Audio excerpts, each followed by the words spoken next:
da gente fazer uma introdução, falar um pouquinho sobre isso, quem aqui... Bom, as mulheres talvez tenham mais propriedade para falar, mas quem aqui não gosta de ver uma casa organizada, uma casa arrumadinha, uma coisa assim bem bonitinha, né? Vocês não gostam? Eu não dava muita bola para isso não, mas a Débora ficou grávida, eu tive que ser o dono do lar. Belo, recatado e do lar. Se o pastor André falava que era bonito, eu também posso falar, né? Então, belo, recatado e do lar. Então, eu tive que cuidar da limpeza da casa. E aí eu comecei a perceber que eu não gostava quando sujava também. Falei, olha, sujou isso aqui, eu vou ter que limpar tudo de novo, tudo. Então, a gente fica com essa vontade, né, com esse desejo de ter tudo em ordem, ter tudo arrumado, tudo organizado. Talvez você nunca precisou limpar a sua casa, mas quem trabalha em algum lugar, você gosta de ter pelo menos seu ambiente de trabalho organizado, né? As empresas, elas usam um conceito japonês lá que chama 5S, que tem tudo a ver com organização, né? Quem já trabalhou em indústria já viu isso. Então, tem que ter as coisas no lugar para você poder acessar na hora que você precisa e poder tirar o lixo do caminho para não atrapalhar a sua produtividade. A gente deseja ver as coisas organizadas. Nós queremos ter as coisas em ordem. E por que não? Nosso Deus também não quer a casa dele em ordem. Não quer a casa dele organizada. E aí a gente tem que pensar que a casa de Deus somos nós. Já parou para pensar nisso? Porque Deus não mora nesse prédio aqui. Esse prédio aqui a gente construiu para a gente se reunir, mas ele não mora aqui. Deus mora na sua vida e na minha. E ele se manifesta através da nossa vida juntos. Já parou para pensar nisso? Então, a ideia de ter ou pondo a casa em ordem, de ter a casa em ordem, é termos a nossa vida como igreja em ordem. E aí, a gente vê isso nessa carta de Paulo a Tito. Tito estava conduzindo uma igreja que Paulo participou ali junto com Tito da implementação dessa igreja, do começo dela. E aí Paulo então está dando orientações para Tito através dessa carta, para que ele organizasse a casa de Deus, que era a igreja.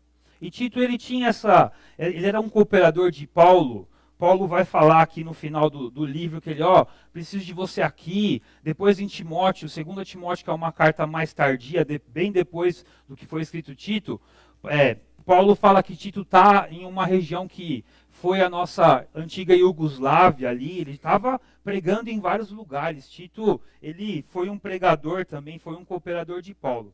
Como o pastor Paulo nos falou hoje de manhã, a tradição diz que Tito terminou seu ministério lá na ilha de Creta, mas ele ajudou Paulo nesse trabalho de implementar a igreja, de treinar líderes, de colocar a casa de Deus em ordem.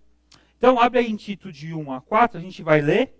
Vou fazer uma breve introdução do contexto, tudo, e a gente vai estudar esse texto. Tito 1, de 1 a 4, diz assim: Paulo, servo de Deus e apóstolo de Jesus Cristo, para levar os eleitos de Deus à fé e ao conhecimento da verdade que conduz à piedade.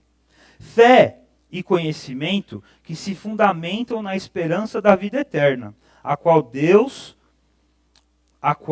o Deus que não mente prometeu antes dos tempos eternos. No devido tempo, ele trouxe à luz a sua palavra por meio da pregação a mim confiada, por ordem de Deus nosso Salvador. A Tito, meu verdadeiro filho em nossa fé comum, graça e paz da parte de Deus, Pai de Cristo Jesus, nosso Salvador. Vamos orar?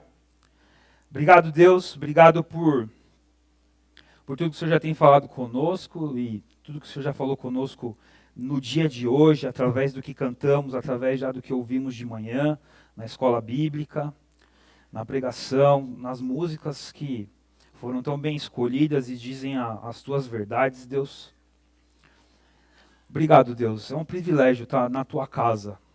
E por isso eu peço, Deus, nos ajuda a manter a ordem que o Senhor espera da tua casa, a sempre estarmos diligentes em prepararmos tudo da forma como o Senhor quer, a termos uma vida de igreja de uma forma que agrada o Senhor e manifeste o Senhor aqui, Deus. A igreja não é esse prédio, a igreja não é a instituição, a igreja não é o CNPJ.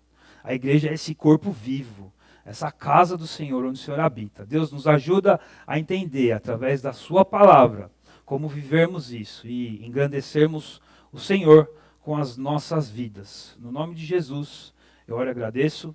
Amém. Então,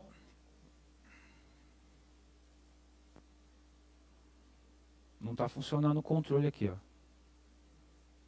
Me ajuda aí. Aí, vamos lá. Carta de Paulo a Tito, remetente ao apóstolo Paulo, né? E o destinatário é Tito, o cooperador. Tito ele não é citado em Atos, por ser, mesmo sendo muito ativo, mas ele é citado 12 vezes no Novo Testamento, em Gálatas, e 9 vezes só em Coríntios, né, em 1 e 2 Coríntios. Ele era um cooperador ativo do ministério de Paulo, estava sempre com ele. Era levado com Paulo como Timóteo, para cá e para lá, para ajudar Paulo nos seus ministérios. E aí, Paulo deixou Tito na ilha de Creta. Tito é chamado de filho junto a Timóteo. Então esses são os personagens aqui que a gente vai ver nessa carta, primeiramente nesse trecho aqui, e a gente vai ver muito isso, como Tito sendo esse cooperador que Paulo deixa lá para cuidar. Quando foi que foi escrito isso? Provavelmente após a primeira prisão de Paulo, junto com 1 Timóteo, entre 62 e 64. Né? Paulo tinha acabado de sair da prisão, e aí ele está orientando os seus discípulos que estavam cuidando das igrejas que ele implantou. Timóteo em Éfeso e Tito na ilha de Creta. Onde eles estão? O Tito está na ilha de Creta, né? A ilha do Mar Mediterrâneo, uma ilha grande, e Paulo está na Macedônia enviando essa carta e preparando ali Tito para receber outros cooperadores. A gente vai ver isso um pouco mais para frente. E aí, o pastor Paulo também usou essa definição, gostamos muito dela, do Carlos Oswaldo, colocou que o propósito da carta de Paulo a Tito é guiar Tito no papel de levar a igreja cretense à maturidade por meio do desenvolvimento de liderança e promoção de um estilo de vida condizente com a doutrina cristã. Esse é o porquê, esse é o propósito, então, de Paulo com essa carta a Tito. É orientar o seu discípulo, seu filho, na fé, orientá-lo a treinar os líderes, a capacitar aquela igreja, organizar aquela igreja e fazer com que aquele povo, aquela igreja, fique madura ao ponto de ter uma vida que seja condizente com sua fé. Eles criam na palavra e tinham que ter uma vida condizente com isso. Isso era o foco principal de Paulo aqui nessa carta. E por que Paulo tinha que tratar e lidar com isso? Eles tinham alguns problemas lá. Né? Tinham heresias e divisões. Você vê que o capítulo 1, versículo 9 e 10, ele está falando daqueles que estão promovendo divisão. Ele vai falar: apegue-se firmemente à mensagem fiel, da maneira como foi ensinada, para que seja capaz de encorajar outros pela sã doutrina e de refutar os que se opõem a ela. Pois há muitos insubordinados que não passam de faladores e enganadores, especialmente os do grupo da circuncisão. Esses aí que estavam promovendo heresias e divisões ali na igreja, eles estavam promovendo costumes judaizantes. Coisas que a graça já tinha anulado, não eram mais necessárias, faziam parte da lei antiga, mas eles achavam que as pessoas tinham que viver ainda nessa prática e estavam forçando as pessoas que conheciam Jesus, que nem eram judeus, vocês têm que fazer desse jeito aqui, porque está nos escritos aqui na lei, vocês têm que viver assim. E eles forçavam heresias, criavam situações para que todos praticassem isso. Né? Além de algumas outras heresias que estavam circulando na época, mas a igreja estava sendo atacada por isso, e Paulo queria orientar Tito e ajudá-lo a combater esse tipo de coisa. Outra questão é o desafio do contexto cultural. Eles tinham um contexto cultural muito, muito complicado. Você vê no versículo 12, um de seus próprios profetas chegou a dizer: cretenses sempre mentirosos, feras malignas, glutões preguiçosos. Era um contexto cultural muito ruim. A ilha de Creta era uma ilha com uma baixa moral, era muito complicado. Os próprios gregos, né, o próprio povo daquela época criticava esse povo, porque eles tinham essa qualidade moral muito baixa. Então, esse era um dos problemas que Tito tinha que lidar na sua igreja e sob a orientação de Paulo, tinha que tratar. Até agora, dentro desses problemas, você pode também ver que o nosso contexto Brasil, contexto de igreja evangélica no Brasil, também tem problemas parecidos. A gente tem que combater heresias, combater conceitos, coisas que estão deturpando a palavra de Deus, colocando a palavra de Deus em segundo plano e trazendo conceitos humanos para o nosso dia a dia. Não tem? A gente não vê isso. Vê nas músicas que tocam nas rádios que são cristãs, vê isso nos pastores na televisão, nas publicações na internet, tantas coisas tentando deturpar a verdade que está na palavra de Deus. Aquilo está muito claro. A gente também vê desafios no contexto cultural também no nosso ambiente. A gente também tem que lidar com o jeitinho brasileiro o tempo todo, não tem? É um negócio que está enraizado na cultura brasileira, que você pode mentir para resolver, você pode enganar para resolver, você sempre tem que levar vantagem em tudo. A gente também tem que lidar com problemas nos contextos culturais. No nosso contexto brasileiro, com as festas que envolvem o nosso contexto cultural, nossa vida. Como é que a gente faz para lidar com todos esses eventos, esses feriados, essas celebrações? Como é que a gente faz para lidar com tudo? Essa igreja também tinha que lidar com isso. Por isso que a gente vai ler e vai aprender muito como viver igreja através dessa carta que foi escrita há quase 2000 anos atrás. Por quê? Porque isso é real, isso é relevante para a gente. Outro ponto aqui é a promoção do evangelho. É claro que Paulo queria ver a igreja lá na ilha de Creta crescendo, se multiplicando. Paulo tinha planos, estava mandando Apolo para lá e mais um outro irmão que eu esqueci o nome aqui, mas estava mandando lá para pregar, para crescer, para desenvolver.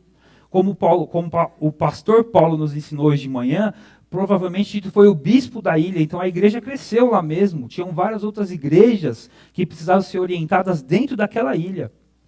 Aquilo aconteceu. E, é claro, Paulo tinha o propósito de fazer o evangelho ser promovido na ilha de Creta e salvar todos aqueles que estavam perdidos. Independente dos problemas da heresia ou dos religiosos que eles tinham, ou do contexto cultural, ele sabia que a única solução para tudo aquilo era a salvação em Cristo Jesus. E ele queria ajudar Tito a desenvolver isso. Ó, Tito, prepara aí o ambiente, que eu estou mandando mais gente aí para pregar, para ensinar, e aí a igreja vai crescer. E eu já estou pedindo para você vir para cá também, porque eu tenho outros planos para você. O evangelho estava crescendo. Independente dos problemas, a gente pode ver a nossa igreja, e a igreja de Deus hoje no mundo inteiro crescendo também. E essa carta de Paulo a Tito mostra que os problemas eram os mesmos, mas Deus sempre agindo e sempre movendo a história e fazendo isso acontecer desde lá até aqui. Hoje a igreja cresce sim. A gente vê problemas, a gente fica assustado e pessoas deturpando a palavra de Deus, preocupadas com isso, e também muita superficialidade, muitas pessoas não vivendo o evangelho de verdade, nem aí para o evangelho, mas dizendo-se crentes. A gente vê muita gente assim, mas hoje, mesmo assim, o evangelho cresce, Deus é pregado, Deus salva e restaura pessoas, e a gente está aqui porque Deus restaurou a nossa vida. Mas esse era o propósito de Paulo. Heresias e divisões, resolver isso, ajudar Tito com os desafios do contexto cultural e a promoção do evangelho. Antes disso, obrigado, Sigel. Antes disso, a gente pode ver lá em 1 Timóteo, e é legal você ler Tito e ler também 1 e 2 Timóteo nesse período agora, porque elas são cartas que estão no mesmo grupo, a gente chama de cartas pastorais, e dentro desse grupo, as cartas de 1 Timóteo e Tito foram escritas praticamente juntas, provavelmente a tradição fala. Então Paulo tinha ali, estava orientando os dois. Inclusive os temas são paralelos, você vai ver Paulo desenvolvendo algumas coisas para Timóteo e para Tito da mesma forma. Para Tito parece que foi mais resumido, mas são os mesmos temas. Mas a gente vê aqui então, em 1 Timóteo 3,15, o que pode fundamentar a gente para a questão da casa de Deus e a importância desse conceito na nossa mente. Ó, 1 Timóteo 3, 3,15 mesmo? Deixa eu ver. 1 Timóteo 3,15. Isso mesmo. Escrevo-lhes, no 14, né? Escrevo-lhes essas coisas, embora espere ir vê-lo em breve. Mas, se eu demorar, saiba como as pessoas devem comportar-se na casa de Deus, que é a igreja do Deus vivo, coluna e fundamento da verdade. A igreja é a casa de Deus. É aqui que Deus se manifesta. É aqui que Deus está. Mas não nesse prédio. Eu estou falando de igreja, o corpo vivo de Cristo. Você, eu, nós somos igreja. Juntos, agindo, fazendo, servindo, adorando a Deus com a nossa vida. Nós somos corpo, nós somos igreja. E a igreja é a casa do Deus vivo. Ela é do Senhor, é a igreja do Deus vivo, outro conceito aí, propriedade dele. E outro conceito muito importante é coluna e fundamento da verdade. A verdade é o próprio Deus se manifestando através de nós. É a palavra de Deus que ele deixou para nós e é o próprio Deus se manifestando através de nós, através de Cristo e na nossa vida através de Cristo. Então, igreja é a casa de Deus e é essa casa que Paulo propõe que coloquemos em ordem. Não porque ela está totalmente bagunçada, mas porque ela precisa de uma manutenção, de um cuidado, de uma atenção para os papéis, para as funções de cada um, todos cumprindo o seu propósito dentro da igreja. A gente vai ver no estudo de Tito, por exemplo, Paulo dando orientação para Tito para ensinar como as mulheres mais velhas tinham que se comportar dentro da igreja, e não só o comportamento, mas quais deviam ser as atitudes delas. Minha irmã, você que tem muito mais experiência, eu estou ansioso para que você ensine a minha esposa a cuidar dos meus filhos. Minha irmã, você que tem muito mais experiência, que tem eu já falei filhos, né? Só tem um, já falei mais de um, mas né? Profetizando. Minha irmã, você que tem mais experiência, você que já tem um tempo de casamento, eu estou esperando você orientar a minha esposa e ajudá-la a cuidar da minha família. E Paulo vai orientar Tito a fazer isso aqui. Ensine as mulheres mais velhas a cuidar das mais novas. Ensinem as mais novas a mostrarem, a não envergonhar o evangelho. Ensinem os homens mais velhos a servirem, a cuidarem da sua família. Ensine os homens mais novos a serem fiéis à palavra. Ensine aqueles que são líderes a cumprir o seu papel de uma forma santa, irrepreensíveis. Todos têm um papel dentro dessa casa. E é por isso que a gente precisa entender para manter ela em ordem. Para poder fazer com que funcione. Já parou para pensar, ou já viveu uma situação que as coisas estão tão bagunçadas que você não sabe nem o que fazer, não sabe nem como começar? A gente tem que cuidar para que as coisas não cheguem a esse ponto. Em tudo, na sua casa você faz isso, né? Você cuida para que, eu preciso limpar aquilo ali, porque se eu deixar muito tempo vai dar bicho lá. Né? A gente cuida para dar manutenção nas coisas. A ideia aqui não é que a igreja está destruída, mas é que ela precisa ter uma manutenção, um cuidado constante, cada um cumprindo o seu papel. E essa igreja está a serviço do dono, e o dono tem um padrão, tem uma expectativa em relação a como essa igreja vive, essa casa vive, e aí ele deixou para a gente a orientação aqui. Mas a igreja é do nosso Deus, e a igreja é a casa de Deus, e você é a igreja. Vamos focar num tema específico aqui no versículo 1 de Tito. O pastor Paulo já fez uma exposição bacana desse trecho, eu queria focar numa palavra, basicamente, para a gente entender um pouco mais sobre esse desafio que Paulo deixa para a igreja. Olha o que Paulo diz em Tito 1. Paulo, servo de Deus e apóstolo de Jesus Cristo, para levar os eleitos de Deus à fé e ao conhecimento da verdade que conduz à piedade. Talvez a expressão, ou o que eu quero focar aqui, na verdade, é essa expressão piedade, essa palavra piedade. Ela é muito importante para entender o estilo de vida ou o modelo de igreja que Paulo está propondo para essa igreja. E como isso serve para a nossa vida também. Piedade é a verdade encarnada. Piedade é um estilo de vida prático, que pratica a fé, que pratica o amor, que pratica aquilo que acredita. Piedade não é ter dó. A gente compara muito essa palavra com o fato, eu vou ser piedoso, eu vou ter dó dele, eu vou ter compaixão dele. Mas é muito mais que isso. Ali, Paulo usa no texto, a fé e o conhecimento da verdade que conduzem à piedade. Dois conceitos ali, a fé e o conhecimento que conduzem à piedade. Então a piedade, ela é a verdade encarnada, é o evangelho sendo vivido. Essa é a expressão da obra que Deus fez na sua vida. Ter uma vida piedosa é uma vida que expressa o evangelho, a obra que Deus fez. Deus não te salvou, Ele não te salvou através do amor. A Bíblia não fala que Ele te salvou para as boas obras, que Ele te restaurou, que Ele te salvou lá em...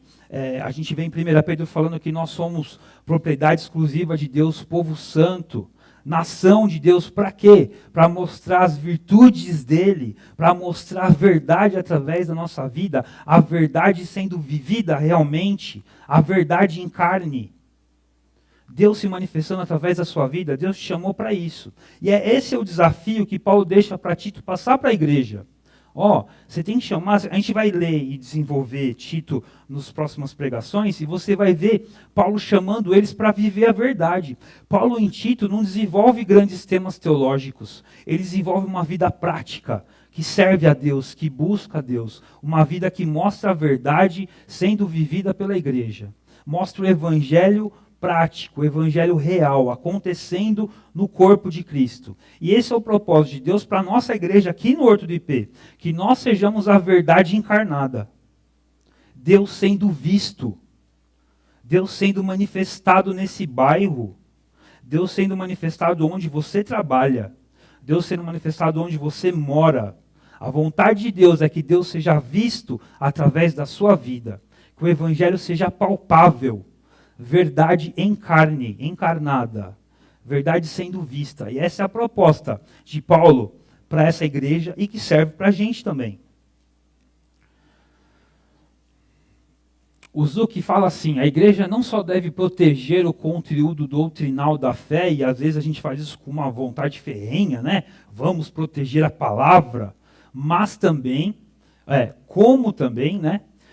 O estilo de vida de seus membros deve causar impacto no mundo. É claro, a gente tem que proteger a verdade. Né? A palavra de Deus é a verdade. E a gente tem que defender o que a Bíblia fala. Tem que ser fiel e viver isso aqui. Mas ela também deve ter um estilo de vida que impacta o mundo. Se for só para proteger a verdade, a gente abre uma universidade. A gente vai proteger o conteúdo por muito tempo.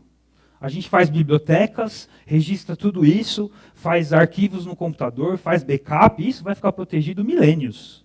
A gente não vai perder o conteúdo, mas não só proteger a doutrina ou o conteúdo da Bíblia, mas vivê-lo de uma forma que impacta o mundo. É para isso que a palavra de Deus está aqui. É para a gente viver a verdade encarnada, em carne, sendo vista. Como é que isso acontece aqui em Tito? Primeiro ponto é que a piedade exige um compromisso com a verdade. O objetivo de Paulo, a gente vê aqui no versículo 1, Paulo, servo de Deus, apóstolo de Cristo, para levar os eleitos de Deus à fé e o conhecimento da verdade. Esse é o objetivo de Paulo. A tarefa que Tito recebe também é um compromisso com a verdade. No versículo 9 diz, apegue-se firmemente à mensagem fiel, da maneira como foi ensinada, para que seja capaz de encorajar outros pela sã doutrina e de refutar os que se opõem a ela. Essa é a tarefa de Tito. O alvo de todos também é buscar e ter um compromisso com a verdade. No versículo 3, no capítulo 3, versículo 8, está escrito, fiel é esta palavra, e quero que você afirme categoricamente essas coisas, para que os que creem em Deus se empenhem na prática de boas obras. Tais coisas são excelentes e úteis aos homens. Todos devem se apegar a essa palavra. Uma igreja que vive a verdade encarnada, ela tem um compromisso com a verdade. Ela preserva a verdade, ela é fiel à palavra, ela busca o Deus da palavra e a palavra de Deus e busca conhecer a palavra de Deus. Eu tenho tido conversas maravilhosas com o Douglas nos últimos meses aí, porque a gente está cuidando do Ministério de Jovens. E é tão bom as conversas que a gente tem tido, porque a gente sempre fala assim, opa, calma aí, o que a Bíblia fala sobre isso? Né? O que Deus quer que a gente viva sobre esse assunto? Como Deus quer que a gente viva? E a gente até acaba desafiando um ao outro nessa conversa, né? Porque a gente fica, opa, eu tive uma ideia, calma aí. Como que essa ideia ela está de acordo com a palavra de Deus? A gente pode aplicar isso, a gente pode falar isso dessa forma, a gente pode fazer desse jeito? Esse é o nosso filtro. Por que a gente vai propor uma coisa para os jovens só para atraí-los, só para ter um evento legal, se a gente vai quebrar o nosso compromisso com a verdade? Nunca. Pais, vocês que deixaram seus filhos aos nossos cuidados podem ter certeza que a gente vai ser fiel à palavra. Isso a gente não vai abandonar. A gente pode não ser o ministério mais atraente, mais legal que vem todo mundo. Mas a gente não está preocupado com isso, a gente está preocupado com o nosso compromisso com a verdade. E é isso que a gente quer fazer. E a nossa igreja, o Horto de Ipê, é assim. A gente não abre mão da palavra por uma coisa legal. Eu estou aqui desde que eu nasci, praticamente. Eu tenho 33 anos. Eu não lembro de uma vez que a gente abriu mão da palavra de Deus para poder fazer uma coisa legal. E isso é o mais importante para a gente viver a verdade. Porque se a gente perde a verdade, não vale mais nada. A verdade é o próprio Cristo vivendo em nós, é a nossa vida através da palavra que revela o próprio Cristo. O John Piper diz, a má teologia desonra a Deus e destrói as pessoas. As igrejas que cortarem a raiz da verdade, da palavra, podem florescer por um tempo, mas logo murcham, ou se convertem em algo além de uma igreja, ou algo totalmente diferente de uma igreja. Porque a igreja de Deus, casa de Deus, é fundamentada na palavra. E para a gente viver a verdade encarnada, nós temos que ter um compromisso com a verdade. E o quanto você tem conhecido a verdade? O quanto você tem buscado conhecer a palavra de Deus? Para você filtrar a sua vida, para saber o que você pode ou não fazer, para saber como viver. Para pensar nisso? Às vezes a gente assume atitudes, conceitos do mundo à nossa volta, porque todo mundo faz, mas não para filtrar se a Bíblia espera isso da gente. Se o próprio Deus espera isso da gente. O quanto você tem tido compromisso com a verdade, com a palavra de Deus. Isso tem que ser um filtro para o seu dia. Para tudo que você vai fazer. Deus, isso aqui honra o Senhor. O que a sua palavra diz sobre isso? Essa pode ser minha atitude no trabalho, essa pode ser minha atitude como marido, essa pode ser minha atitude como esposa, como filho, como um estudante numa universidade, numa escola, onde quer que seja. É assim que se vive, Deus? Como que eu faço? Compromisso com a verdade.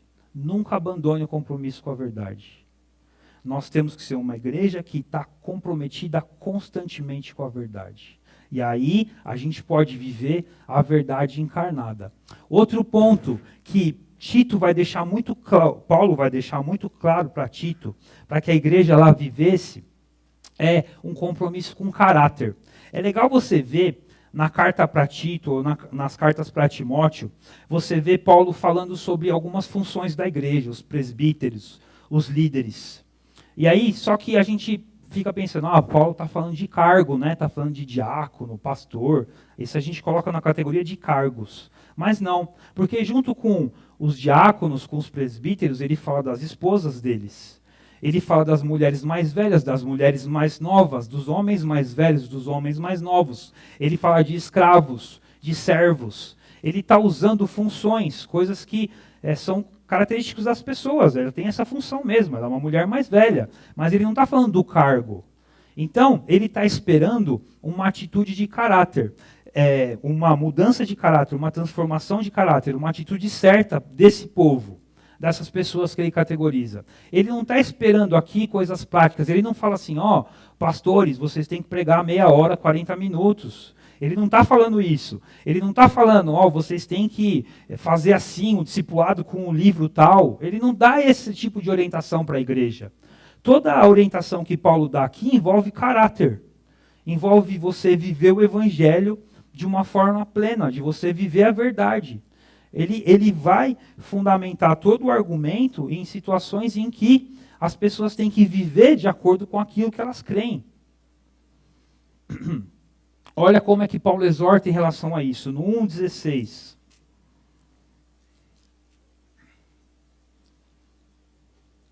quando ele está criticando aqueles que estavam promovendo heresias e divisões na igreja, ele fala assim, ó, eles afirmam que conhecem a Deus, mas por seus atos o negam.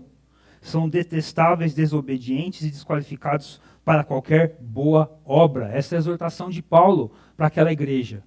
Muitos lá estavam afirmando que viviam, mas eles falavam muito, conheciam muito, até Paulo orienta a Tito a não se envolver nesse tipo de discussão, porque esse povo fala muito, mas faz muito pouco.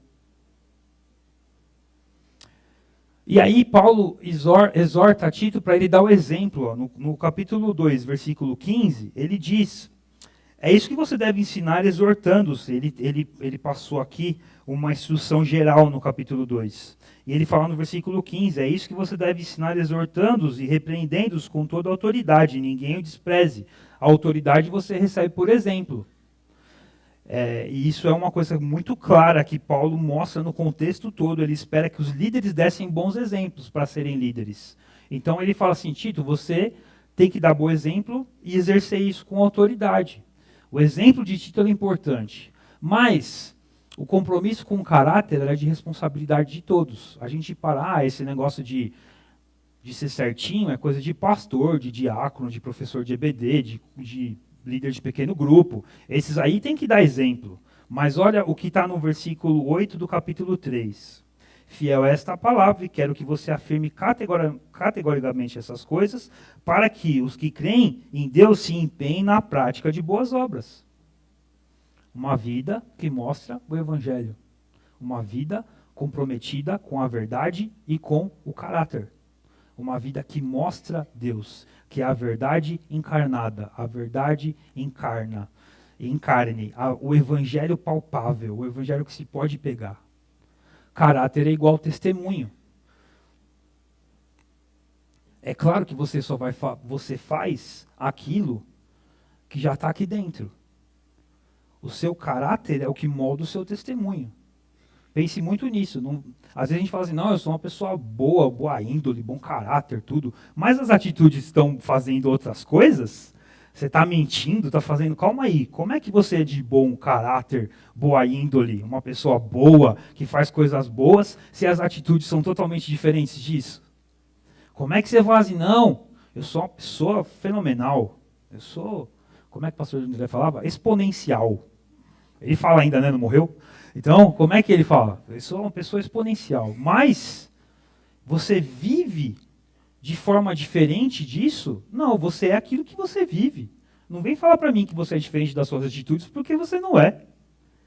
Então, ele pede um compromisso com caráter. E caráter é igual testemunho. Então, a piedade, ela envolve a fé e o conhecimento, o estilo de vida, aquilo que você crê sendo vivido por você, um compromisso com a verdade e um compromisso com o caráter.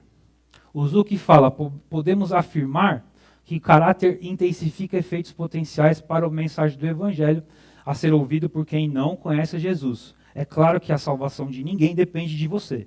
Deus vai salvar de qualquer jeito, pela vontade e soberania dele. Amém? Não depende de mim nem de você. Mas Deus espera um bom testemunho da gente. Ele espera que a gente mostre o Evangelho. Ele espera a nossa atitude, nós sermos ativos na proclamação do Evangelho. E para ser ativo na proclamação do Evangelho, a minha vida tem que ser coerente com isso. Não adianta eu chegar... Eu vou dar um testemunho pessoal. Nos anos 2008, 2009, eu fiquei meio afastado da igreja. Assim, vinha, mas não estava comprometido com nada. E aí, eu trabalhava numa empresa que eu continuei trabalhando depois que eu voltei para a igreja, ali fiquei firme com Deus, tudo mais. Aí eu estava lá e aí eu voltei com aquele fogo de novo convertido, assim, eu vou falar de Jesus para esse pessoal também, que eu estava perdendo tempo. Só que aí, quando eu ia falar de Jesus para a galera, para os meus amigos de trabalho, muitos deles comparavam assim, calma aí, você vai falar de Jesus agora, mas até esses dias aí você estava vivendo do jeito que você queria, fazendo o que você queria, falando o que você queria. Como é que você vem falar de Jesus para mim agora? Como é que você vem falar para mim que o que eu faço é pecado se você estava fazendo a mesma coisa? Todos sabiam que eu era crente. Eu cheguei na empresa em 2005 e todo mundo já sabia que eu era crente. Eu não negava isso para ninguém. Mas a minha vida não era coerente com aquilo. E quando eu fui pregar o Evangelho, É claro que a minha vida atrapalhou aquelas oportunidades. Até hoje eu tento falar de Jesus para os mesmos amigos. Deus é soberano, Deus sabe, mas será que eles não teriam já aceitado a Cristo? Isso, o meu testemunho atrapalhou isso? Não, não depende de mim, é claro que não depende. Mas Deus quer me usar, eu sei disso. Eu vou realmente viver essa vida que mancha o nome de Jesus?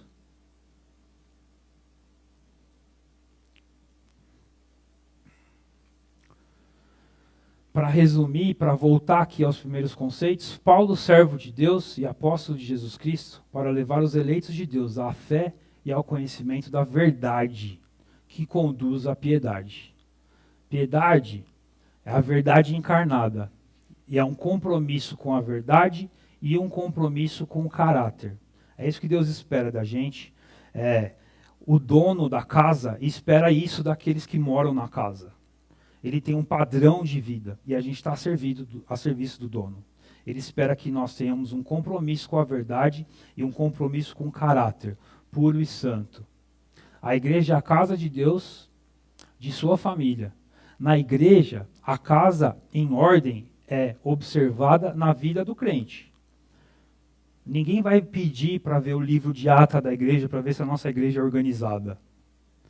Alguém vai falar da ordem nessa igreja, da qualidade de vida dessa igreja, como essa igreja é, como ela mostra a Deus pela nossa atitude. A minha atitude lá fora vai mostrar aí, aquela igreja do Horto lá é uma igreja muito boa, porque tem pessoas que vivem o evangelho verdadeiramente. Ou não, ou alguém vai falar assim, não sei se a igreja é boa ou não, mas essa vida aí não é boa. É isso que a gente quer? É assim que a gente quer levar o nome de Cristo? Que nós somos chamados de cristãos. A gente está carregando o nome de Cristo. É isso que a gente quer viver? Você tem sido igreja? Você tem sido casa de Deus? Você tem mostrado a verdade encarnada? O evangelho palpável, vivido, prático na sua vida? A verdade é vista em sua vida? Você pode falar assim, não, quando as pessoas me veem, elas estão vendo alguém que está buscando a verdade, que está vivendo o evangelho de uma forma verdadeira. Ou não. Você pode falar isso? Esse é o desafio que Paulo deixa para essa igreja, que serve para a gente até hoje. Não é diferente. O contexto era muito parecido, eles tinham os mesmos problemas em contextos diferentes, é claro por causa da época, mas problemas parecidos.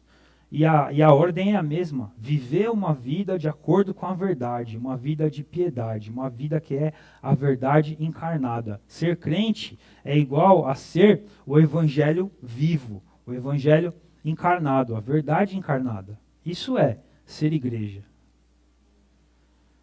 Como que você tem vivido? Nós estamos a serviço do dono da casa, e ele espera uma vida que mostre a sua verdade e a sua palavra. Baixe sua cabeça, fecha os seus olhos.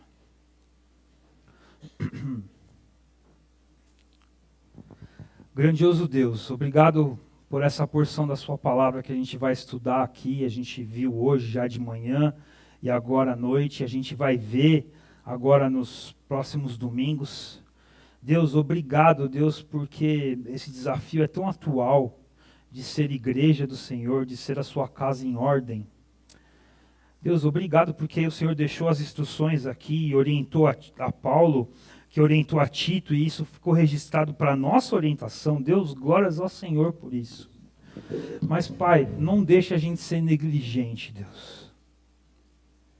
Que a gente entenda o nosso papel de viver a verdade do Senhor. De que estamos a serviço do dono da casa. E fazendo parte dessa casa, a gente tem um estilo de vida que o Senhor espera. A gente tem um jeito de viver que o Senhor espera. E o jeito de viver está muito claro na sua palavra. É o Evangelho sendo vivido, o Evangelho sendo observado na nossa vida. Deus nos ajuda, Pai, a termos um compromisso com a sua palavra, Deus. Um compromisso com a verdade, seguindo o que o Senhor deixou para nós. Aprendendo, buscando aprender, meditando dia a dia, Deus, entendendo quais são os seus princípios para a nossa vida, aos seus mandamentos, às suas ordens. Deus, nos ajuda a nos firmarmos na sua palavra, Deus, a termos compromisso com a verdade, Pai. Nos ajuda, Deus também a ter um compromisso com o nosso caráter, um caráter que agrada o Senhor, um compromisso com um caráter puro e santo, um estilo de vida que mostra aquilo que cremos, Deus. E aí nos ajuda a sermos usados para combater os erros, as heresias, os problemas em que muitos têm se aplicado em ensinar coisas erradas, que a gente possa ter um conhecimento e um zelo pela sua verdade.